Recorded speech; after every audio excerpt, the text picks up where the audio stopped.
नमस्कार, मैं हूं Priyanka Mishra. Hello Madhya Pradesh web news में आपका स्वागत है। बढ़ते हैं खबरों की ओर। खबर मध्य प्रदेश के बड़वानी से पेंशन बहाली सहित अन्य मांगों को लेकर निकाली गई पेंशन यात्रा। Rajpur tribal welfare teachers association के प्रांताध्यक्ष बोले, मांगे नहीं मानी गई तो और बड़ा आंदोलन किया जाएगा।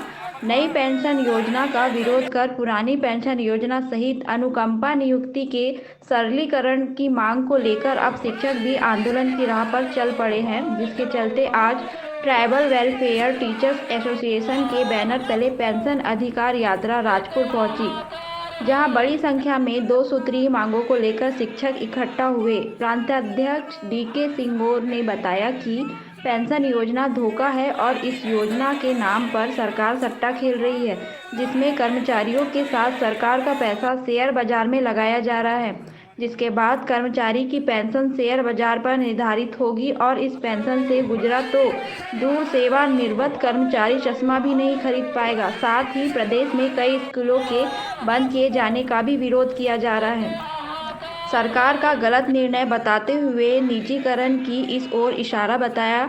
उन्होंने कहा कि इससे गरीब बच्चे शिक्षा से वंचित हो जाएंगे। साथ ही अपनी मांगों को लेकर साफ कर दिया, अगर मांगे मानी नहीं गई तो अब बड़ा आंदोलन किया जाएगा। जो हमारी मुख्य मांग है कि राज्य सरकार ने जनवरी 2005 से जो पुरानी पेंशन योजना थी, जो वेतन के आधार पर निर्धारित होती थी, उस पेंशन योजना को बंद करके उन्होंने एक नई एनपीएस योजना लेकर के आई है। और इस एनपीएस योजना जो कि शेयर मार्केट पर आधारित है, सरकार हमारे पैसे का, हमारे वेतन के पैसे का और खुद भी उसके 10% राशि का सट्टा शेयर मार्केट में खेल रही है। और हम सब जानते हैं कि शेयर मार्केट कभी भी स्थायी नहीं रहता।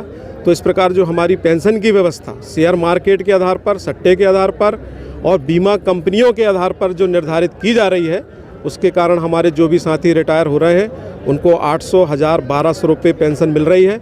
और इतनी कम पेंशन पर हम सरकार से पूछना चाहते हैं कि ये कोई सेवानिवृत्त कर्मचारी कैसे गुजारा कर पाएगा। ना 800, 1000 रुपये में हम अपने दवाई गोली इलाज करा सकते हैं, ना बिजली का बिल भर सकते हैं, यहाँ तक कि हम अपना टूटा हुआ चश्मा भी नहीं खरीद सकते हैं। तो हम सरकार से पूछना चाहते हैं कि आखिर ये जो राशि दी जा रही है 1500 पेंशन के नाम में, क्या ये वास्तव में पेंशन है? यह पेंशन नहीं है। यदि आज हमारी पुरानी पेंशन योजना लागू होती तो आज हमको 30,000, 35,000 रुपये पेंशन प्राप्त होती, जिससे हम आसानी से अपना जीवन यापन कर सकते थे। एक मतलब हमारे बच्चों का जो है देखभाल भी हम कर सकते थे। लेकिन यह जो पेंशन है 1000-1200 रुपये कहीं से भी पेंशन नहीं है। इसको लेकर के हमारा घोर विरोध है। और जब तक सरकार पुरानी पेंशन लागू नहीं करती है, हम इसी तरीके से भ्रमण कर करके हमारे सारे साथियों को हम बतलाएंगे, इकट्ठा होंगे और सरकार के खिलाफ धरना प्रदर्शन करेंगे।